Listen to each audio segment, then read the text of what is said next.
Eh bien, bonjour à tous, je suis Dayjus et soyez la bienvenue pour une nouvelle vidéo.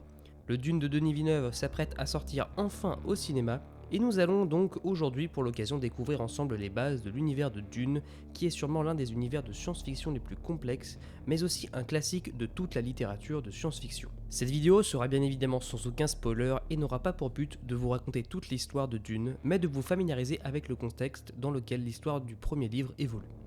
Car, comme vous le verrez, il existe beaucoup d'histoires autour de l'œuvre formant un lore beaucoup plus riche, et donc, pour ne pas vous perdre dans les détails, je vais juste exposer le contexte du premier livre en sachant que des explications plus précises pourraient potentiellement arriver sur la chaîne un jour. Je précise également pour les connaisseurs absolus qui regarderont peut-être cette vidéo, je vais devoir familiariser beaucoup d'explications pour que ceux qui ne connaissent pas l'univers puissent, je l'espère, comprendre mieux ce qu'est la saga Dune. Trêve de blabla, passons au vif du sujet. Alors Dune, qu'est-ce que c'est ? Eh bien au départ, Dune est un roman de science-fiction de l'écrivain Frank Herbert écrit en 1965. Il s'agit du premier roman de celui qui sera baptisé plus tard le cycle de Dune, une saga littéraire débutée par Herbert avec qui suivront 6 autres romans jusqu'en 1985. Nous avons donc en 1965 Dune, suivi du Messie de Dune sorti en 1969, Les Enfants de Dune en 1976, L'Empereur Dieu de Dune en 1981, Les Hérétiques de Dune en 1984 et pour finir La Maison des Mers en 1985. Au même titre que J.R.R. Tolkien, de nombreuses œuvres seront sorties après la mort de Frank Herbert, continuant ainsi de développer l'univers créé par ce dernier. Nous avons notamment, pour ne citer que les œuvres les plus populaires, le sous-cycle Avant Dune, une trilogie de romans sortis entre 2000 et 2002, écrite par le fils de Frank Herbert, Brian, accompagné de Kevin J. Anderson. Il rajoute alors ainsi une prélogie à l'univers original, avec une histoire se passant entre 30 et 10 ans avant les événements du premier livre Dune. Nous avons donc en 2000 la maison des Atréides, en 2001 la maison Harkonnen et en 2002 la maison Corrino. Nous avons également le sous-cycle Dune, la Genèse, avec en 2003 la guerre des machines, en 2004 le djihad butlérien et en 2005 la bataille de Corinthe. Il rajoute également des histoires après le cycle original, avec le sous-cycle après Dune, qui fait suite à La Maison des Mers, écrit d'après les notes de Frank Herbert lui-même. Avec en 2006 Les Chasseurs de Dune et en 2007 Le Triomphe de Dune. Qui dit univers de science-fiction à succès dit forcément adaptation, et il y a bien évidemment eu plusieurs adaptations de l'œuvre de Frank Herbert, mais la plus célèbre pour le moment reste la triste adaptation cinématographique de David Lynch en 1984. Un film sévèrement critiqué à sa sortie, devenant ainsi un échec commercial, mais devenant au fil du temps malgré tout un film assez culte. Il y a eu plus tard la mini-série de la chaîne Sci-Fi en 2000, créée par John Harrison, adaptée du premier livre, puis 3 ans plus tard, la suite avec Les Enfants de Dune, adaptée des 2 livres suivants. Et cette année 2021 arrive une toute nouvelle adaptation, cette fois par Denis Villeneuve, réalisateur notamment de Prisoner, Premier Contact, ou encore plus récemment le film Blade Runner 2049. Le film sera une adaptation du premier livre de 65, et aux dernières nouvelles, vu l'ampleur du roman, afin de respecter mieux l'histoire, il a été décidé de diviser le film en 2, le premier livre reprenant alors la première partie du roman. Ok, mais c'est bien beau cette petite rétrospective, mais de quoi ça parle en fait ? Eh bien tout d'abord, une petite notion de temps. A l'instar de Star Wars, l'univers de Dune possède également sa propre notion de temps se basant sur un événement bien précis. Là où dans Star Wars il s'agissait de la bataille de Yavin, dans Dune, l'année 0 est l'année de la création de la guilde spatiale. Pour vous situer un peu dans le calendrier de Dune, la création de la guilde serait créée vers 16 130 après Jésus-Christ. L'histoire débute en l'an 10 191 après la fondation de la guilde spatiale, ce qui place l'histoire environ en l'an 26 300 de notre ère. L'univers connu est alors régi par l'empereur Padishah Shaddam IV, le chef de la maison Corrino, qui exerce un pouvoir féodal sur la multitude de planètes de ce qu'on appelle l'Imperium, un vaste empire qui s'étend sur des centaines de mondes dans la galaxie. L'Imperium est issu du djihad butlérien, ou également appelé Grande Révolte, qui est un événement qui débuta il y a plus de 10 000 ans à l'époque du premier livre, lorsque les humains se libérèrent du joug de ce qu'ils appellent les machines pesantes, des robots intelligents qui les avaient asservis. Avec l'appui de la guilde spatiale, qui possède le monopole des voyages interstellaires, l'humanité a conquis une grande portion de l'univers connu. Toute forme d'intelligence artificielle étant désormais proscrite, diverses organisations ont été créées pour développer des talents humains palliant à ce manque, ce qui a donc abouti à divers groupes spécialisés.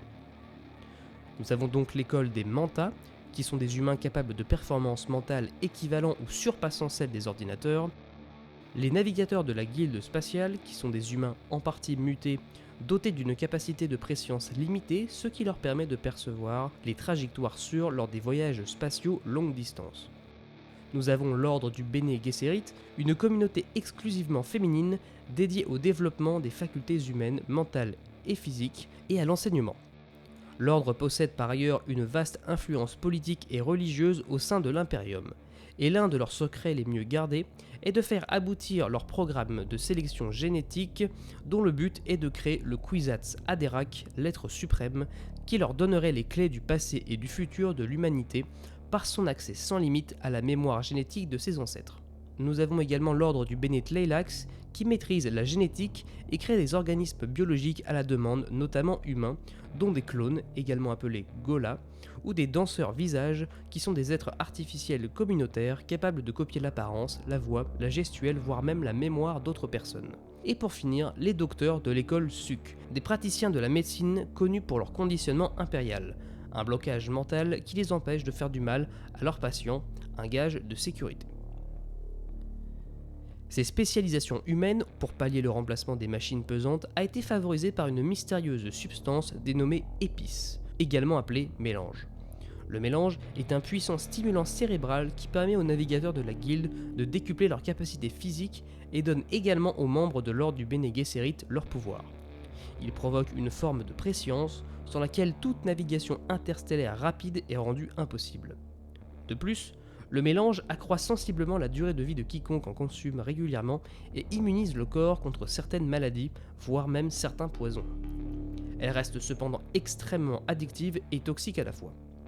L'épice est par ailleurs, à l'époque de l'Imperium, impossible à synthétiser. L'ensemble de ces paramètres confère à cette substance une valeur monétaire particulièrement élevée et fait l'objet d'une attention spéciale de la part de toutes les factions importantes qui s'agitent dans l'Imperium. On ne trouve l'épice que sur la planète Arrakis, dit la planète des sables, également appelée Dune. Vaste désert de sable torride, ponctué de rares massifs montagneux, Dune est une planète au climat aride et desséché dû à une absence totale de précipitations. C'est par ailleurs un lieu hostile et désolé à cause de ravages engendrés par son milieu naturel unique. Tout d'abord, les vers géants de Dune, des créatures gigantesques qui attaquent et avalent tout ce qui passe à leur portée dans le désert, attirés par des vibrations au sol. Du fait de ce climat inhospitalier sur Dune, l'eau est un bien rare et précieux, son absence étant souvent synonyme de mort pour les habitants pauvres qui viendraient à en manquer dans le désert. Quelques villes ont été fondées à la surface de la planète, dont la capitale Arrakeen, mais la majeure partie de sa population est constituée de Fremen, nomades qui parcourent le désert. Ces Fremen sont un peuple profondément croyant et très superstitieux. Dans le cadre de leur grand projet de recherche du Kwisatz Haderach, les Bene Gesserit ont implanté en eux l'espérance de la venue d'un prophète étranger, le Lisan al-Gaïb, c'est-à-dire la voix d'ailleurs. Ce prophète devra alors guider tous les Fremen, les sauver du joug de leurs ennemis, mais aussi de transformer Arrakis en un immense paradis. Et c'est dans ce contexte que va évoluer l'intrigue de Dune. En l'an 10191, après la fondation de la guilde spatiale, le duc Leto de la maison Atréide règne sur la planète Caladan. Il reçoit alors l'ordre de l'empereur Padishashadam IV de s'occuper du fief de la planète d'Arrakis. Mais derrière l'ordre de l'empereur se cache alors un vaste piège mettant en scène la famille rivale des Atréides, les Harkonnen, avec à leur tête le baron Vladimir Harkonnen, qui viennent tout juste d'être destitués du fief d'Arrakis. Le duc Leto, étant conscient du piège tendu contre lui et sa maison, ne peut pourtant pas s'opposer à l'ordre de l'empereur. Il se voit donc dans l'obligation de se rendre sur Arrakis avec toute sa famille, dont sa concubine Dame Jessica et son fils Paul, ainsi que toute sa maisonnée afin de gérer la production d'épices, malgré qu'un complot menaçant leur vie est en œuvre dans l'ombre. Mais il se trouve que Paul, né mâle d'un membre de l'ordre des Bene Gesserit, réussit l'épreuve du Gom Jabbar et serait donc potentiellement le fameux Kwisatz Haderach, le surhomme issu de sélection génétique destiné à diriger l'humanité, mais aussi le messie dont rêvent les Fremen depuis tant d'années, qui les sauvera du joug des Harkonnen. Je ne vais pas en dire plus au niveau de l'histoire, et je pense que je sortirai une autre vidéo là où je résumerai complètement l'histoire du premier livre. Le cycle de Dune aborde de nombreux thèmes divers, notamment l'écologie, qui a une très grande place dans le premier livre, avec la relation que possèdent les Fremen avec l'eau, qui pour eux est bien plus précieux que toutes les richesses possibles. La politique est bien présente aussi avec tout ce qui constitue l'Imperium et son fonctionnement. Nous pouvons aussi faire plusieurs liens très forts entre l'univers de Dune et notre société actuelle, car il y a la remise en cause de l'intelligence artificielle avec l'histoire du djihad butlérien, mais aussi la religion avec le Lisan al-Gaïb qui fait clairement penser au messianisme dans les religions actuelles. Quant à l'épice, l'élément central de cet univers, sans quoi l'humanité ne serait plus capable de voyager dans l'espace, peut être rapproché au pétrole sur notre planète qui est une ressource très importante et prisée de tous aujourd'hui. Bon, il faut bien l'avouer que le projet d'une adaptation sur le papier est, je pense, un des projets les plus complexes à réaliser au vu de l'immensité et la complexité de l'univers, au même titre qu'a été Le Seigneur des Anneaux, car le livre a quand même été plusieurs fois qualifié d'inadaptable.